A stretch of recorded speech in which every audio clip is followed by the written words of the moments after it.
Hi everybody, I'm Marc Laurenson, and I'm here with amazing astrologer, teacher, writer, Mr. Steven Forrest, and we're here at his apprenticeship program here in Sydney, Australia, and this is number 12? Number 12, yeah. Number 12, so Steven's been coming out to Australia, been flying down across the Pacific every year in our winter time, around August? Yeah, the Around first July. one was in April of 2007. And With so, August mostly. Sydney Astrologer School is the school that I run, Yeah. and it's an evolutionary astrology school based on your teaching.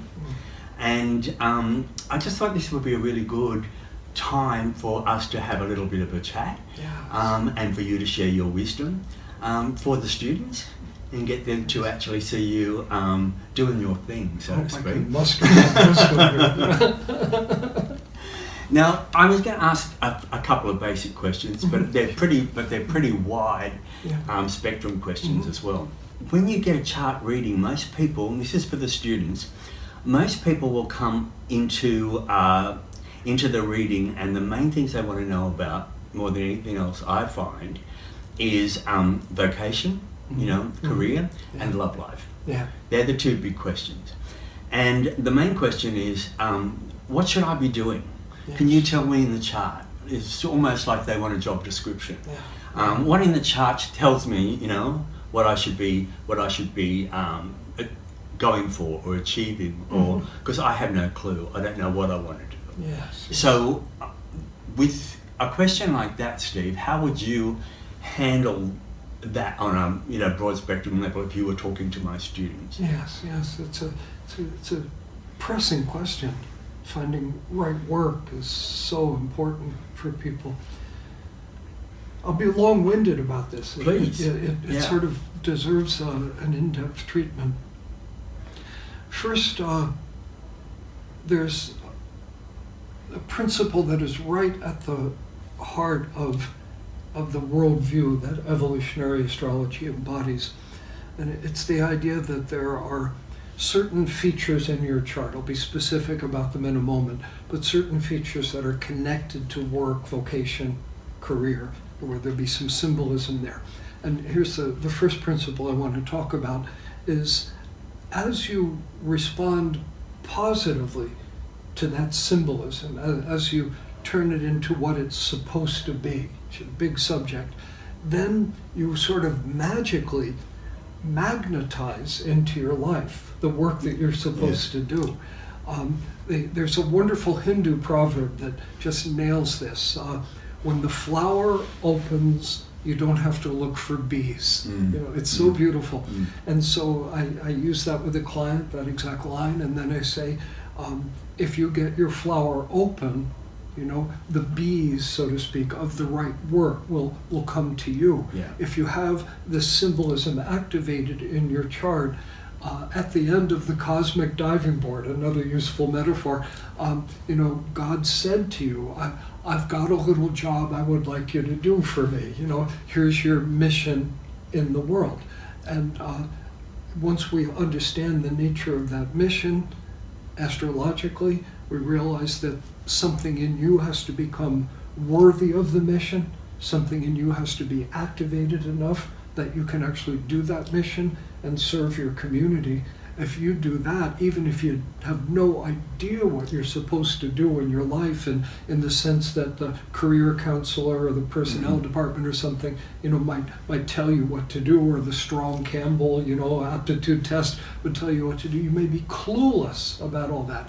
But if you turn these energies on in yourself, the work will find you. Yeah. You don't have to go find it. Yeah. That sounds a little mystical, but it's the way the universe works. It's so true, isn't it? Yeah, It's so true, because truly is. everyone thinks the chart's going to be like the classifieds. Yeah. You go down the chart and you go be a hairdresser, or and it's going to say be an airline pilot or something. Exactly. Problem with that, he'll just be Mr. Capricorn, Mr. Logical.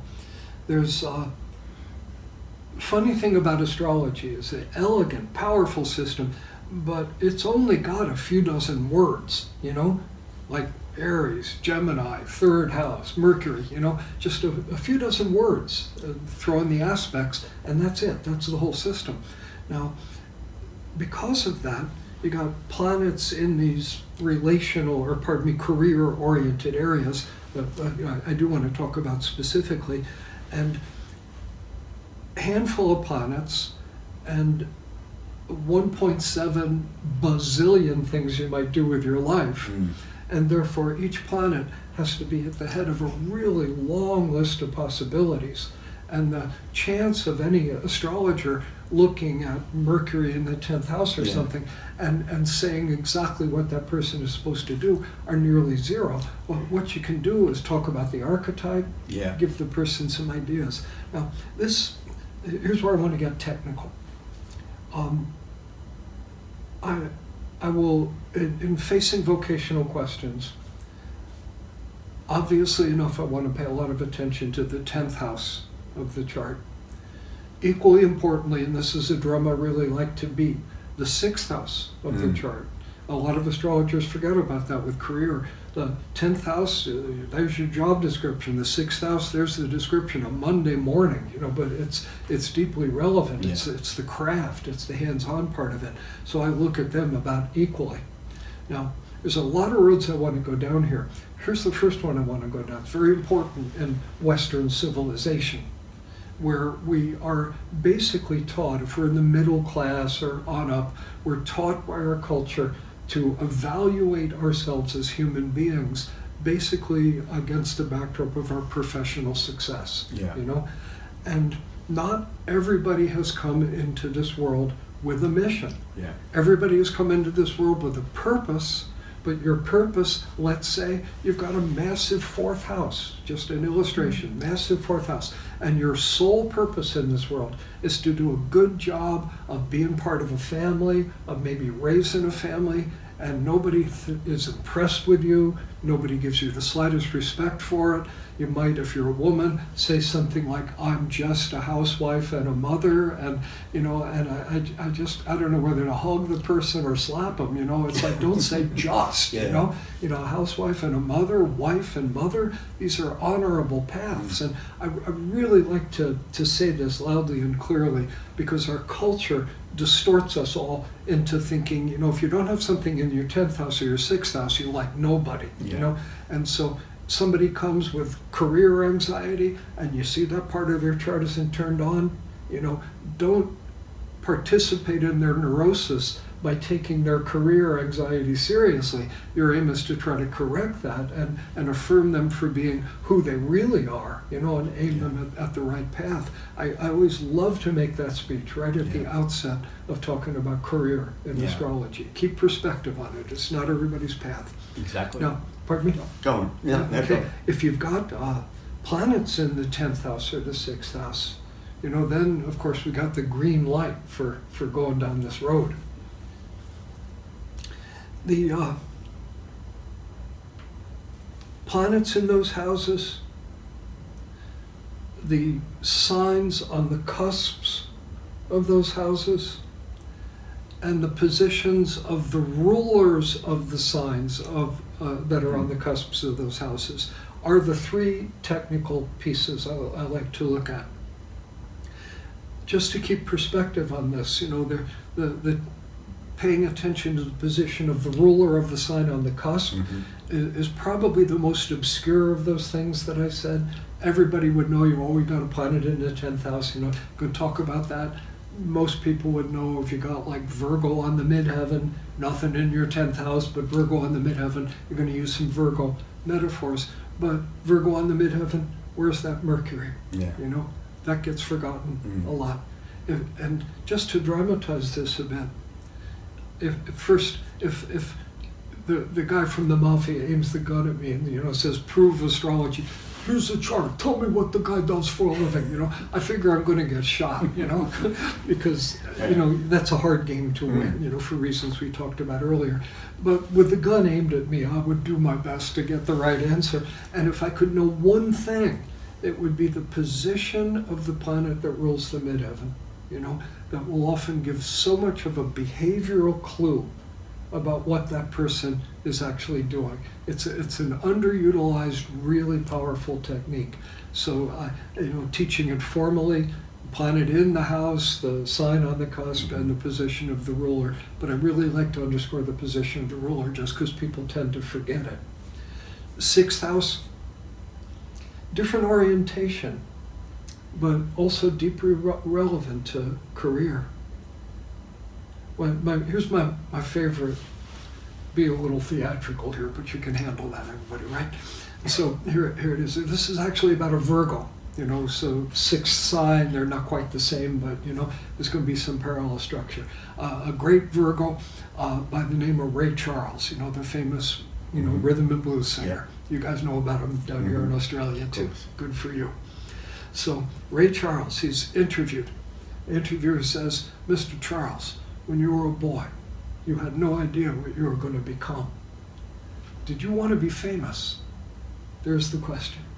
Now Ray Charles, Virgo, talks a little funny, but here's his answer. I do my best Ray. I'm from the South too, so I can do a little of this.